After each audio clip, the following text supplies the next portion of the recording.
Hey folks, just give me 1 second here. Uh, looks like I forgot about this little delay here, so kind of checking here to make sure this is catching up. Gonna give 1 or 2 minutes here just to make sure we have folks trickling in here. Lindsay, if you'd let me know, make sure I don't have my nice mic here set up because I'm doing co-working setup today. So, just let me know in the chat if we're doing okay on audio or if I need to tweak that at all. So, here we are today. No real set agenda so far, other than I am going to kick off some general questions. I had some folks go ahead and some ideas as far as asking some questions about technical SEO, things of that nature. And so I get a lot of questions about that, and I think some of those things can be kind of confusing. So I thought it would be a good opportunity to try to go ahead and answer some of those things. So I am at a co-working space today. My family and I just recently moved here to Ashland, Ohio, from Springfield, Missouri area. So we moved to be closer to family, and so pretty happy about that. Okay, I got a thumbs up from Lindsay that she can see in here. That's how significant that delay is, folks, from that. So that's kind of funny. But so basically, yeah, moved here. We moved here last week, and you know, I was hoping that all of our stuff would kind of come at the same time. But we did one of those pod shipping containers, so we loaded all of our stuff up, sent it off, and it got delayed, so it only just got delivered this morning with some of our other things. I am currently at a co-working space in Ashland. Even though it's a little town, they have this really nice co-working space called Coffee Space, and they set me up in this nice room here to work out of for the stream. So really grateful for that they let me kind of reserve a room here kind of late. I wasn't prepared for our stuff to get pushed back that far, and so I'm really glad that there was an option here. Otherwise, I'd be just doing it from the kitchen table or something like that. Um, so yeah, so the way that this is gonna work, at least as a reminder, housekeeping kind of type stuff. There is a little bit of a delay, like 30 seconds here between when I'm talking and something that's happening live. So if I don't get to a question or I don't acknowledge something like that, don't feel like I missed it or anything like that. It just might be that I haven't quite caught up to it yet on the stream kind of type thing. And so Lindsay is in the chat. Lindsay is my sister, but she's also my executive assistant, so she helps out with scheduling, communications, and everything. What's up, Blink Blob? And so she's going to be there too, making sure if y'all do have questions that I don't miss anything. So the idea here, though I did have quite a few folks kind of reach out about some questions that were more like I would say developer specific. But the idea here hopefully is to be able to get some merchant questions in. So I'll answer some developer questions as well if I can, time allows and stuff if we have that opportunity. But I definitely don't want that to be too rough. Maybe on some of those merchants with not with it being more technical and stuff. So hopefully going to provide some value today. But if folks do have other specific questions, I'm going to get to them as I can. But just let me know here, like in the chat. And then also, Lindsay, if you could drop that link too, if you want to submit your question anonymously, trpage.info/webinar questions, I believe it is. So if you could put that in the chat, Lindsay, that would be awesome. That way, folks can click on that if they don't want to leave that in the chat, and maybe they possibly just want to hit that up on an anonymous question or something like that. It doesn't collect your email address or anything. It's just some way to submit a form. And then Lindsay will kind of make sure that I have the opportunity to kind of take a look at that. Cool. Well, so like I said, what I'm going to do, at least initially here, is I'm going to talk a little bit about um, just some questions that I get from folks on the regular, and then leave that in for enough time for some folks to kind of funnel in and stuff like that, or still just kind of a couple of minutes at the top of the hour here. And so hopefully that will be helpful here. But I'm going to do a quick screen share here.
Oh no. Okay. Sorry about that. I'm so this is the fun part of doing these things live here and having a remote setup. Hopefully this sounds okay. Lindsay, let me know if not. Thank you for pinging me there. But yeah, so I usually have a nice like Rode mic that I really like using. It's really portable and stuff like that. But since I had to walk a little ways from where parking was to get the stuff, I'm already transporting some other things.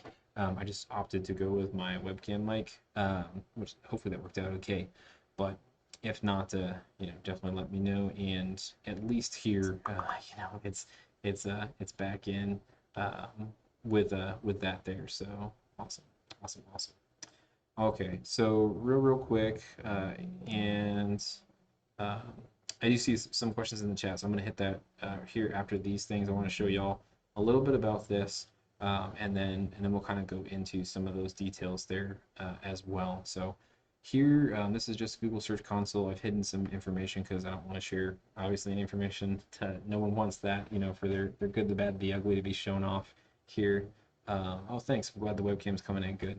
Um, so I do want to make sure that yeah, I want to show off some of the stuff. So kind of like featuring, highlighting these things. If you're talking about like technical SEO, making sure that things are indexing properly on your Shopify store, this is a really bare minimum requirement to kind of get this going.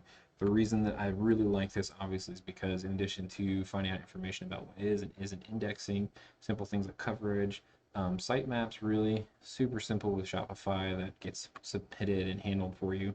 You don't have to like go in and do like anything manually. Like once you get all this stuff set up, it works really well. Shopify handles that for you, updates that stuff.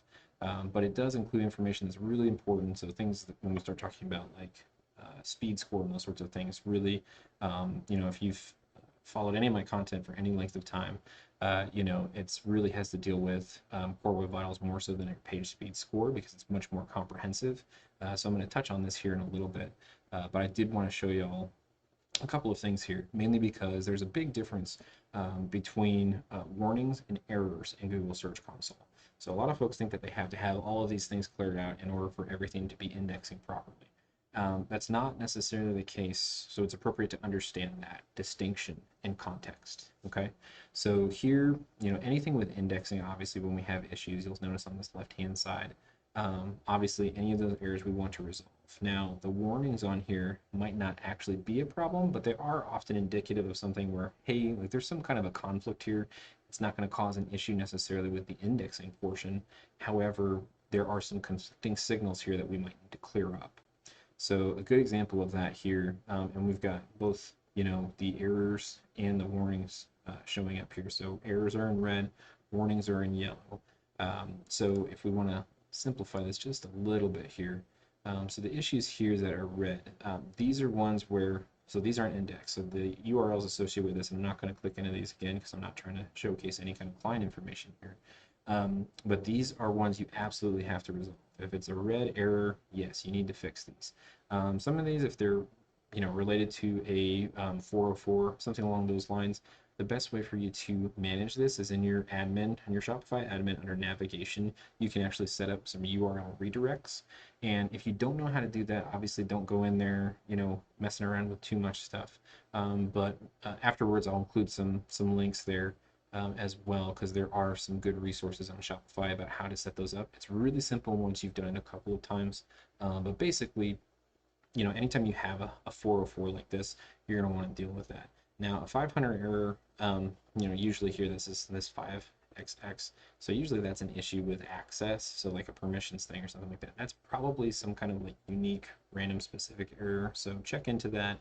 It might be as simple as clicking yes, validate this is fixed, kind of type thing, because that's again the really nice thing about this being set up in Google Search Console.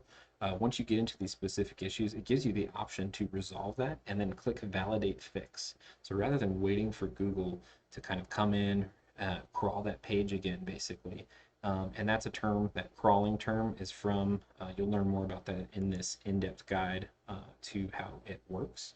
But basically, rather than waiting for Google to come back, check on that again, you can prompt it, basically put it in the queue to kind of like be prioritized. So Google still kind of gets to decide when that does or does not happen. So don't be too frustrated about that. Sometimes it takes a while, but at least, we have some tools there.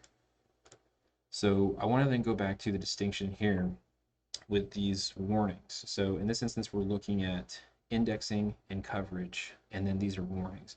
So this could potentially be an issue because there are some pages that have been indexed, but they've been blocked by robots.txt. Now, for folks that don't deal with this stuff all that much, this probably doesn't mean it too much to you, but for the most part, if you have something that's been blocked by this robots.txt file, then basically that means you probably don't want that to be indexed. And so the resolution for that is actually to have it removed from the sitemap and then go ahead and click validate fix from there. Now, if you are not a developer, you can probably talk to a developer. The easiest way to do this is usually setting up this SEO hidden meta field that Shopify has just kind of like built into it. There's some documentation on that as well. I probably need to like include a link for that. And just to reiterate too, this whole thing, in addition to being recorded, what I do is I get this transcribed and then thrown up on my website afterwards. So I'll try to make sure to include some resource links for these as well, just so that way that's easier for you all to find after the fact. And it'll be in the description too for the YouTube link as well. But so in an instance where something is indexed but blocked here, that's probably an issue that you'd want to resolve. So moving over here, okay. I'm just scanning the page real quick to make sure I didn't accidentally leak any client info here. Everything should be covered up for y'all. But so this gives you an idea on this. In this specific instance, these folks, went with an agency to do a pretty massive redesign. So that's why you can see this big drop off.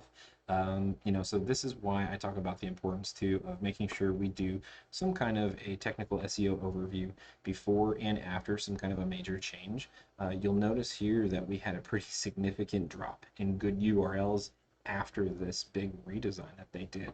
And so that's something just to be aware of, like obviously in instances like we want that to be fixed, because if we see a significant drop off, possibly an organic search and those sorts of things, we probably want to track that.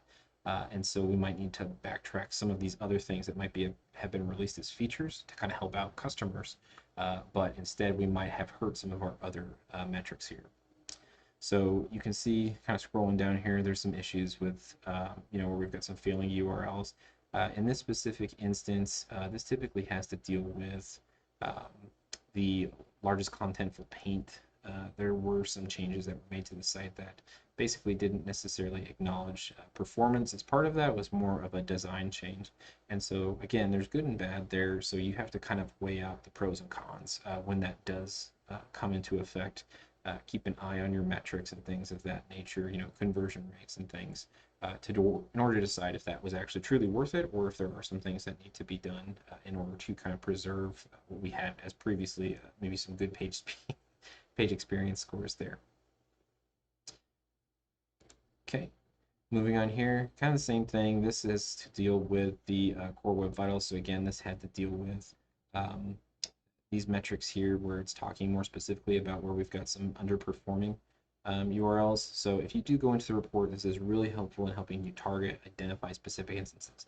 The nice thing with Shopify is, a lot of these are going to be based on templates.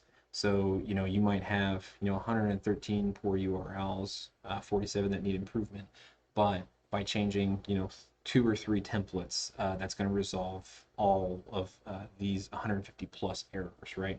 So, something to kind of keep in mind, not to like freak out when you see something like this. It's just something to consider or think about in your strategy, something you might have to talk to your developer about or talk to a developer about possibly.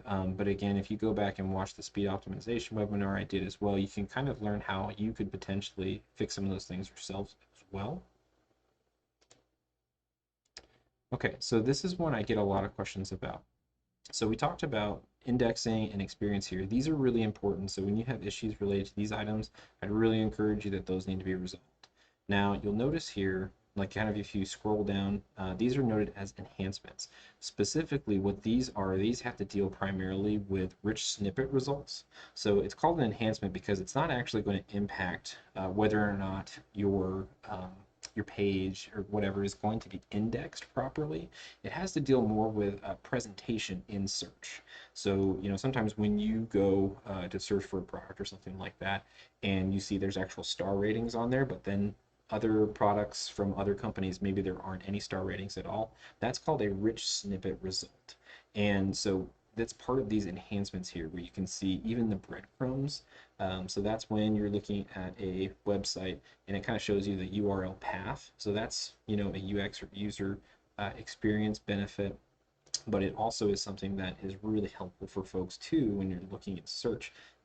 That's something that Google likes to see just because it makes your site easier to navigate. So some of these other items, but I'd really focus on products and review snippets, particularly in these instances, when you're seeing these show up in search results, because what will happen is basically if you're able to serve something like reviews on your site or pricing right there in search results, your product is much more likely to be clicked on just in general because this is specific information the user is wanting, right? Rather than them having to click in and find out whether or not it fits their pricing or something like that. If they can see that all from the search page, that's supposed to enhance your listing essentially, right? So it's not necessarily a problem. So when we do see these errors and things of that nature, it's not something to be super worried about aside from, just being knowledgeable about this is an area to improve, okay? I'm going to move over here because a good example of this as well is going to be under enhancements on products. So you can see here, I'm going to click on this. We don't have any errors, so we'd want to do that. So in this instance with the enhancements, if it's an error, Google's just not going to serve any rich results at all. They're just going to be like, no, we're good. You have stuff you need to fix, so we're not going to even mess with it. Now, if you have warnings, that is in the enhancement category, that is not something that will stop rich snippet results from being served. What this warning in the enhancements category, and this is where it's kind of confusing, so I do get this, is that basically it's going to come up as an issue or a warning, yellow, not red, and say like, hey, you could be leveraging this specific item, this specific piece of information for your customers, and you're not doing that. So again, in this instance, a really common one that we'll see would be this review or missing field for aggregate rating. The reason for that being, in some instances, your product might not even have a review yet, and so you might have, 300 SKUs, and maybe 100 of them haven't yet been reviewed. That's okay. It's not going to hurt you necessarily. A lot of these apps that are serving this information, if it's not being served directly with the theme, which for the most part you are going to want that served via an app. But basically, for the most part, that is not something that you're going to have to worry about because the preference would be, instead of showing 0 out of 5 stars or no reviews, right? You just not want to see that at all, because a product with 0 reviews probably isn't going to perform well as just one that just doesn't serve that information at all. So that's why a typical pattern is to just simply not display that at all if there are no reviews to show. If there's 1 or 2, then it starts to populate for that item and we're good to go there. So that's something to kind of consider there. So those were a couple of items at least here for this. Again, we'll make sure that you got this information here, and I'll include some other information for I mentioned some other links about meta fields and stuff like that, so we'll make sure that that's got placed in. So all right, so let's look at some of these questions here. I do have some other kind of backup questions, but I want to hit some of these questions in the webinar. I want to reward the people that showed up for the webinar portion here, right? So let's get some of these questions answered. Favorite Shopify theme? What I'd love to see in a Shopify theme regarding dev experience, and thanks for organizing this. Yeah, for sure. Awesome. So my favorite Shopify theme, for me personally, it's kind of hard. I tend to have a preference for Archetype Themes, just because I love how they put together documentation so well. They even have documentation for developers for JavaScript events, which is really, really handy rather than having to, as a freelance developer, roll my own in some instance or track down why there's some event happening elsewhere that's conflicting with an app or something like that, just having that directly in documentation is really, really nice. I actually found out that I was like saying archetype. I was saying it archetype for a long time. And so that's obviously not the right way to say that. I was recently working out of Streamline, so but Impulse is a very popular one that I've used with a lot of stores. I think it's a really good deal here. But again, from the developer standpoint, sorry to move around on you here a little bit. From the developer standpoint, and even the user standpoint, just having their documentation site is great. They also have a YouTube channel as well, I believe, where they kind of cover some basic stuff, and they just do a really good job. I'm a real big fan um, about how they put all of that together. So, in addition to that, so, asking about that and like wanting to see different features and things like that. Yeah, as far as the dev experience, that's really the biggest thing. I just want some documentation. And it's really great too, at least if you've got some support, that's pretty good as well. Support is a pretty big key aspect of that, and I know for a lot of folks, especially with this Theme Accelerator program going on. So the Theme Accelerator program is kind of maybe happening behind the scenes for merchants that aren't really aware of that. Shopify kind of put this big deal together where they're really pushing to get more themes on the theme store. So they're really encouraging all these new devs and old devs too to kind of come in and get some more themes on the theme store. I'm really excited to see that. There's been some really good content coming out of that, which Blank Lob, which I'm not sure if I'm saying your handle there right, but I know you've had some really, really good content as well. So I'm appreciative of that always too, to kind of see from other devs and stuff moving into this space. So I'm looking forward to seeing what you're building there. Um, but yeah, so hopefully that helped answer some of that. And that was kind of really, I had another question kind of about what theme is the best theme as well. So, and typically what I recommend is that kind of comes down to the merchant, like what your goals are, like how you want to deal with that. The biggest thing, and not to knock on like some of these other folks, because I think they are um, really talented, that put together some of these themes that aren't on the Shopify theme store, which is really only recently opened up again. It is just that like quality control that's really built into different Shopify themes naturally. So there's a Q&A process, accessibility standards, performance standards. So I always recommend folks, if you're going to do a Shopify theme, I would go ahead and make sure it is on the theme store. Uh, that's just really my best recommendation. So if you do have, a budget, I'd look at some of these paid themes. So the Shopify free themes are great, but the paid themes, the thing that I really like about them is you're going to get a better level of support than you would with going with a free theme from Shopify. You're probably also going to just naturally get some more features. You're going to get some more consistent updates. Though Shopify has been killing it with the updates on the free themes here lately, but so have theme developers, in my opinion. Some of these, especially the more mature ones, like Archetype Themes, they've been coming out with updates like on the regular here, making sure that folks are supported there. So I think that's a really good thing. As far as like best, I usually try to tell folks to kind of approach it more so from the design and functionality standpoint. So particularly if you're working with a developer, you want a bunch of custom stuff. Try to find something or a theme that matches close to your style, but then has a bunch of the other features built in already. Because if you're going to have a lot of that stuff built in custom, paying a couple $100 for a theme is more often than not going to be cheaper than having some individual dev like myself just build in a bunch of custom sections for you. So I think that's something where you'll get more bang for your buck, basically buying one of these more premium themes. Now, something that doesn't get talked about a lot, but I think is really helpful for folks, is just to make sure you can have 20 unpublished themes, unless you're on Shopify Plus. Then there's not a number that I'm aware of, but you can have 20 unpublished themes in your Shopify admin. And so Prestige is another popular one here, but Maestro, they're great as well. But this little try theme button, you can go in and just do a demo on your store. And it's not really time limited. I have some that are over a year old that I started at some point, just never removed. And you don't pay anything. You can go in there, you can make settings changes and everything else.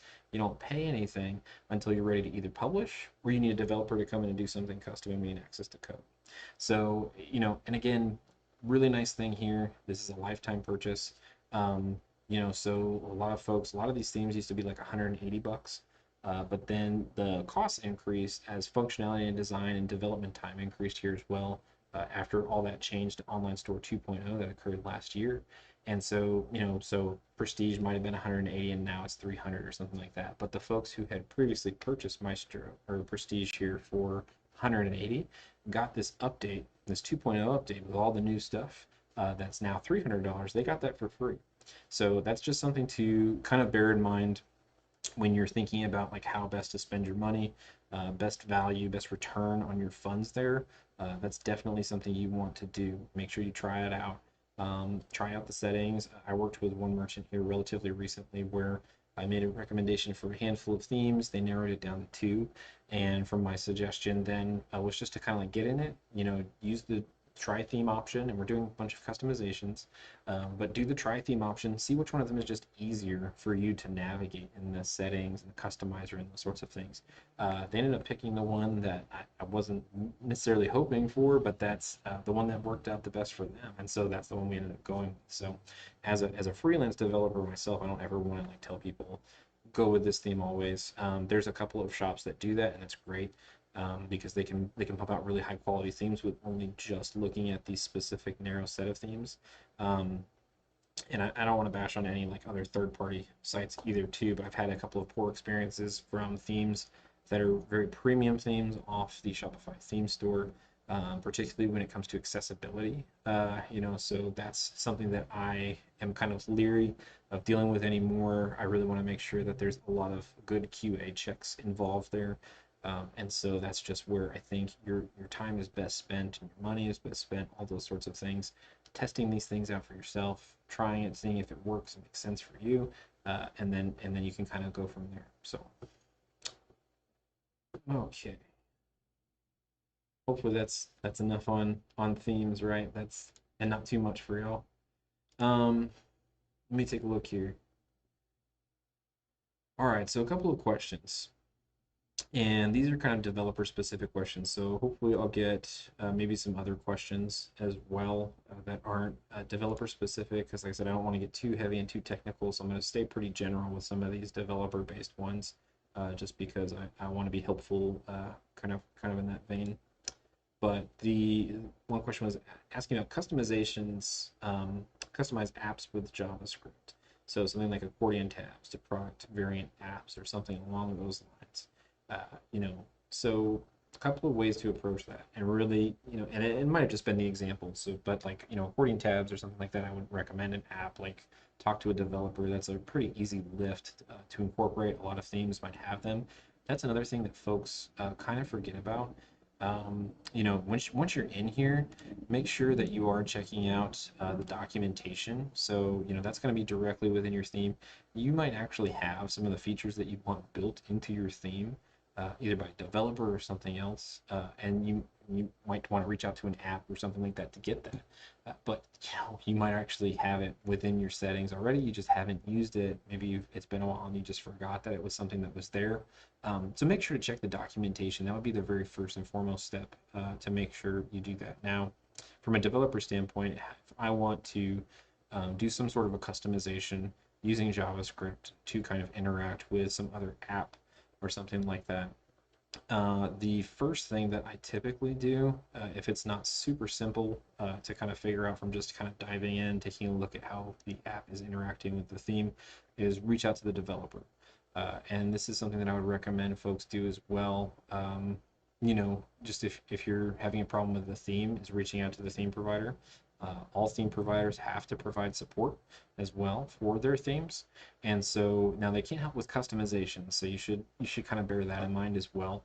But they can help out with anything that's already built into the theme. They've got to provide some support there, and so a lot of these folks are really great at what they do, and they're really motivated to help Shopify merchants. So I would really recommend that you do that. I've worked with a lot of folks It's kind of few and far between when I work with an app or a theme provider, and they're just not great to work with. A lot of them are super motivated to help out. So sometimes when we reach out, um, and just say, hey, like we're having this issue, this is what we want to do, they can at least point us in the right direction. Like I said, I like that in Archetype, how like, hey, here are the JavaScript events.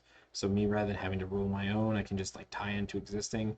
That makes my job way easier. I'm not billing more time, having to figure out how to do that for the client as well, the merchant in this instance. If I can just reach out and do that directly. So I'd recommend, whether you're a developer or merchant, leverage that access to support, and be okay if they can't really help you if it's something super custom, but they might be able to point you in the right direction. So that would be my general suggestion here, without going too much into the technical aspect of things. And weighing that option here. Like I said, that example, for instance, had to deal with that option had to deal more with like a developer asking like how to do this, from that perspective. But I would say, like, as a general rule, like we would want to, like, both merchants and developers, make sure that you're reaching out for support, being patient with folks there. Like I said, a lot of these folks, the Shopify community is great. They're really just interested in helping out. So I've always been very, very impressed. Okay. All right. Another question that I had come in through the forum was just about upgrading liquid coding skills. Excuse me.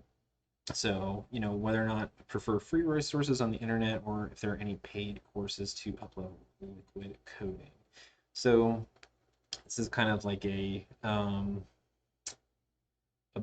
big question. Again, this is kind of developer specific. I think it's good for um, merchants as well to kind of understand like some HTML or some liquid. Don't feel like you have to, but I think that's kind of like a superpower for you if you can do that.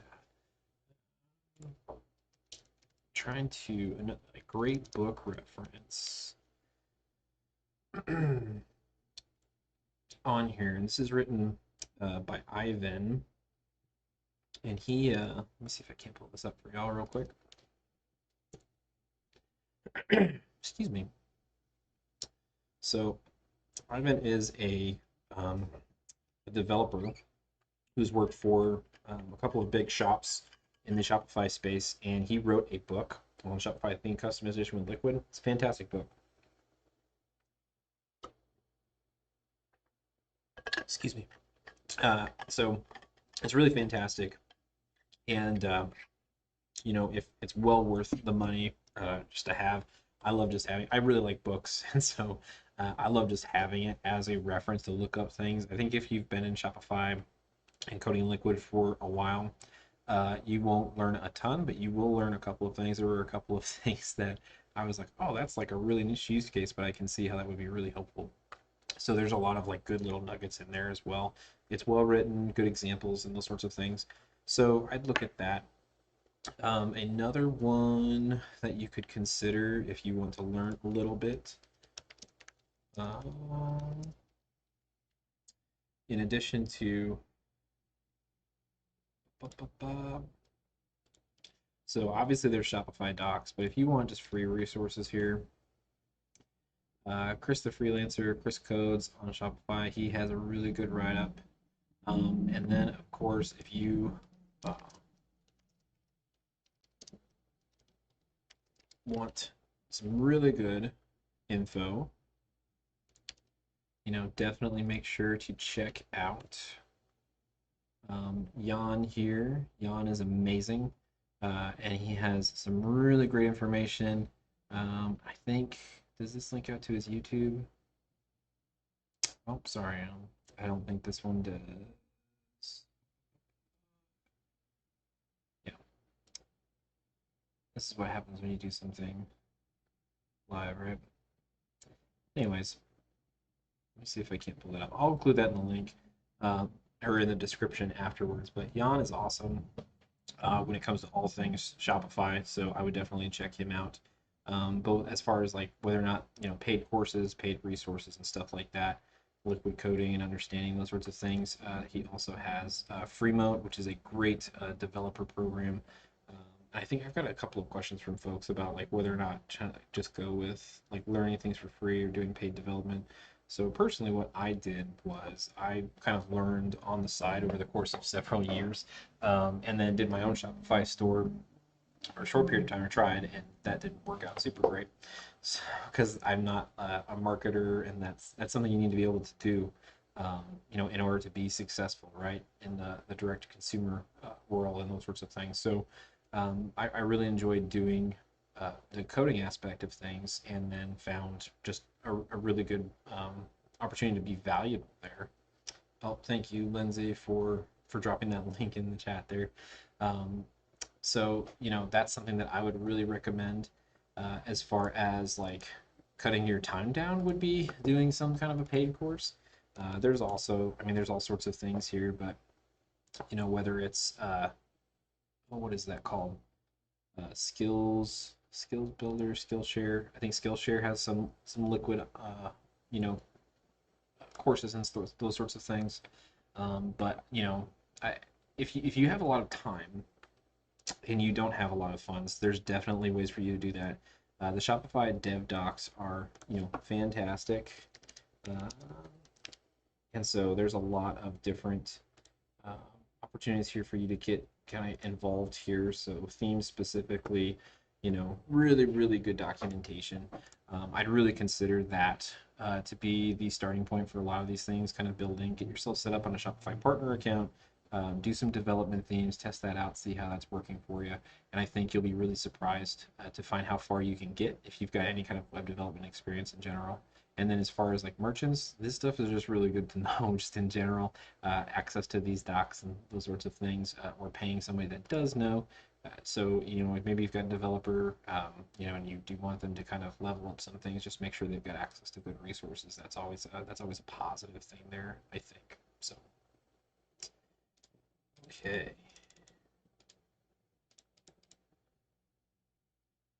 So yeah, in general, if you've got time and you don't have a lot of funds, you can get very far. But I think the way to do it, if I had to do it all over again, I would definitely take something like Jan's free mode course, just because you know it would have shortened my timeline as far as like moving to freelancing full time. It would have been amazing to get my foot in the door there sooner, and make that jump. But it worked out how it did for a reason. But I think as far as like when I recommend that to folks, if you can do it and you don't want to do it over a long period of time, because this stuff does take time to learn, you shouldn't just feel like you can ingest it overnight. And that's the same thing for merchants, just even learning the Shopify lingo. I work with a lot of folks who are just starting out. They're just really confused with the term collections. And that's fair. That's realistically that's Shopify jargon speak. And so, helping folks kind of like learn and understand some of those basics when it comes to Shopify, I think is a really, really good thing and a worthwhile thing for all developers, freelancers, marketers, folks that are involved in Shopify to be able to do. But just understand that if you don't have the ability to do that, you can learn a lot of it online. It's just going to take you more time, and not to beat yourself up over that, because I think that's really easy to do. Okay. All right. So one kind of came in from the forum, or one that I get a lot kind of type thing, is just asking about best apps to use for X, Y, and Z. So, there's just so many different apps out there for a lot of different things, and there's going to continue to be more apps out there. Shopify has done a lot to promote a really good um, community around that. Really trying to build up that ecosystem, so that way, I know a lot of folks get frustrated with like there's an app for everything kind of type thing. Well, if you're coming from something like WordPress and WooCommerce, dealing with plugins and those sorts of things like that is a nightmare. Having to just have a developer around just to update plugins once a month is not something you have to do on Shopify, and you're still paying for a lot of those plugins. Or you're rolling the dice because you're using some free plugins. What a lot of folks don't really understand about a lot of that free software can be that those are one of the reasons why there's a lot of issues with WordPress sites getting hacked and all these sorts of things, right? It's because a lot of those are just very susceptible to that. And so I think it's just something that's worthwhile noting. You're going to pay for something that's a little bit more robust. It's going to be more secure. It's not going to have as much time for you to invest on just babysitting your website basically, because it's very easy to throw up a Shopify website and just call it good.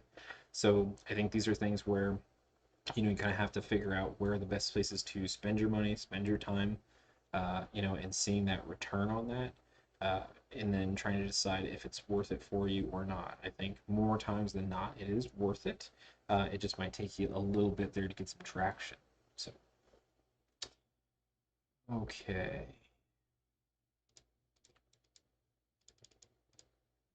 I'm just checking to see if I had any additional questions, anything like that.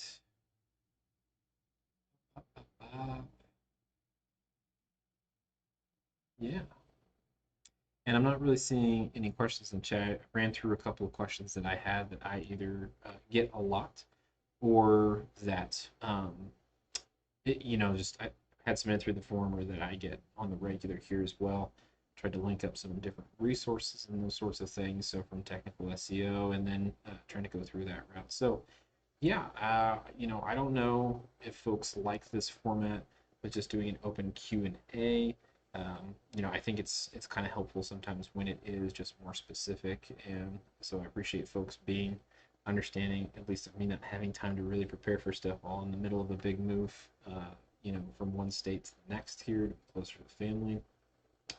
And yeah, so I'm going to give a couple of minutes here if anybody else has any other questions as well that I can help answer or anything like that. I'd be happy to do that. But yeah, otherwise, then we'll probably just cut this maybe a little bit short, which is all right. Um, you know, uh, Also experimenting a little bit, and folks can do that as well. I'm gonna throw up a link afterwards, or if Lindsay, if you want to drop that in the chat as well for the post webinar survey. Just asking folks too about like when's a good time to do this or content that they want to see on here as well. And then, like I said, be sure to link up some additional resources here after the fact as well, just so that way I can make sure that folks do have access to those after the stream is over as well. I think that will be also helpful. So cool. All right then, folks. Well, I appreciate your time, and hope you have a great rest of your day. I'm gonna get back into trying to dive in on some issues with uh, a conflict in a theme and an app when it comes to some weird JavaScript event stuff going on. Try to help the merchants that way they can get some subscription stuff back up and running. So, all right, have a great week.